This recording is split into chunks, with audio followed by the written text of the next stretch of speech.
City, ఇక్కడ cyber city మనం start చేశాం. అందుకే నేను నిన్న దావోస్ నుంచి చెప్పాను, 95 IT, 2025 AI, అప్పుడు ఇన్ఫర్మేషన్ టెక్నాలజీ, ఇప్పుడు artificial intelligence. That is the journey. ఇక్కడికి వచ్చినప్పుడు మీరు చూస్తే, అందుకనే ఒక్క ఐటీతో ప్రారంభమయ్యి మన వాళ్ళకు ఎవరికి తెలియకపోతే నేను ప్రపంచం అంతా తిరిగి మన శక్తి చెప్పిన తర్వాత ఆ రోజు కంపెనీస్ అన్నీ కూడా హైదరాబాద్ తీసుకొచ్చి 1 by 1 కంపెనీలు తీసుకొచ్చాం. ముందు హైటెక్ సిటీ కట్టాం, దానిపైన మనుషులు తీసుకొచ్చి దాన్ని ఫిలప్ చేయడానికి ప్రయత్నం చేశాం.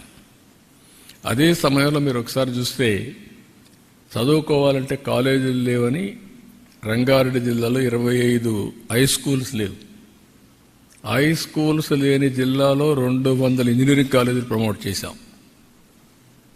దాంతో ఏమైందంటే హ్యూమన్ రిసోర్స్ వచ్చాయి, ఇక్కడి నుంచి ఆపర్చునిటీస్ వచ్చాయి, ఇండస్ట్రీ గ్రో అయింది.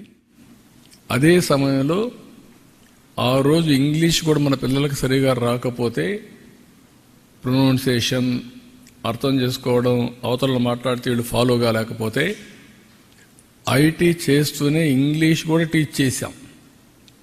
లండన్ నుంచి లెక్చరర్స్ తెప్పించి ఇంగ్లీష్ ప్రొనౌన్సియేషన్ ఇవన్నీ కూడా చేయించాం. అక్కడి నుంచి స్టార్ట్ చేశాం.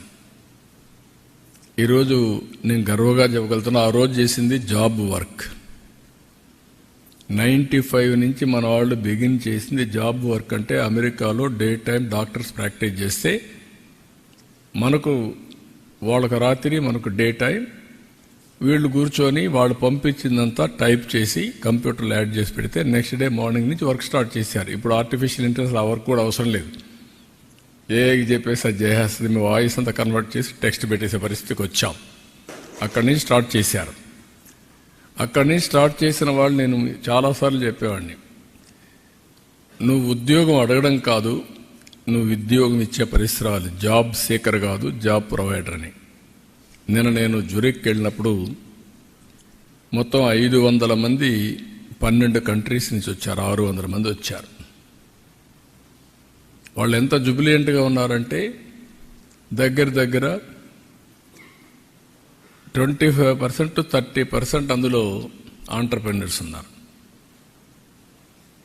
ఐటీలో వెళ్ళారు, ఉద్యోగాలు చేశారు.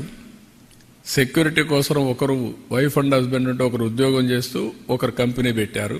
ఆ విధంగా ట్రాన్స్ఫర్మేషన్లో వెళ్ళారు.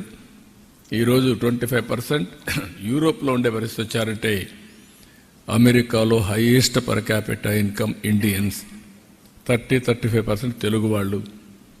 అమెరికాలో ఉండే అమెరికన్స్ ఆదాయం, తలసరి ఆదాయం $60,000. ఇండియన్స్ అమెరికాలో ఉండే వాళ్ళ ఆదాయం $1,20,000. 12వ భాష అమెరికాలో తెలుగు.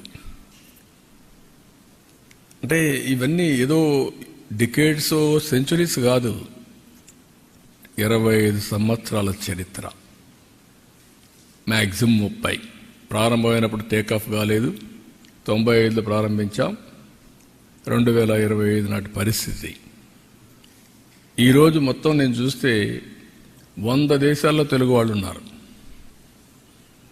నేను అన్నాను, ఇంకా రాబోయే 5 ఏళ్లలో ప్రపంచంలో ఎన్ని దేశాలుంటే అది డెమోక్రటిక్ దేశాలు కావచ్చు, కమ్యూనిస్ట్ దేశాలు కావచ్చు, లేకుంటే రాజులు ఉండే కింగ్డమ్స్ కావచ్చు, అన్ని దేశాల్లో వీళ్ళు ఉంటారు. ఆ పరిస్థితికి వచ్చారంటే అది ఆ రోజు ఇచ్చిన విజన్. అందుకే ఈరోజు కొత్తగా ఇంకొకటి స్టార్ట్ చేశాను సిఐతో కలిసి, GLC, global leadership centre. Global leadership centre వీళ్ళందరికీ CAI, IMD కూడా ముందుకు వచ్చారు. IMD సింగపూర్లో best university in business school. వాళ్ళు వచ్చి ఒక కొలాబరేషన్ చేసుకొని అకాడమిక్ ఇన్స్టిట్యూషన్స్ అన్నీ IMD తీసుకొస్తారు, వరల్డ్ బెస్ట్ ఇన్స్టిట్యూషన్స్ని. CAI ప్రాతినిధ్యం వహిస్తారు, ఒక మేనేజ్మెంట్ కమిటీ ఒకటి పెడతాం. దీంట్లో టాప్ ఇండస్ట్రియలిస్టులు అందరినీ ఇన్వాల్వ్ చేస్తాం. మేనేజ్మెంట్ కమిటీలో కూడా గ్లోబల్ లీడర్స్ అందరినీ తీసుకుంటాం. Who are all willing to join, will take them. Global లీడర్స్ని, ఆంటర్ప్రెన్యూర్స్ని ప్రమోట్ చేస్తాం. 2047కి ఈరోజు పర్ క్యాపిటా ఇన్కమ్లో నెంబర్ 1 ఉన్నాం.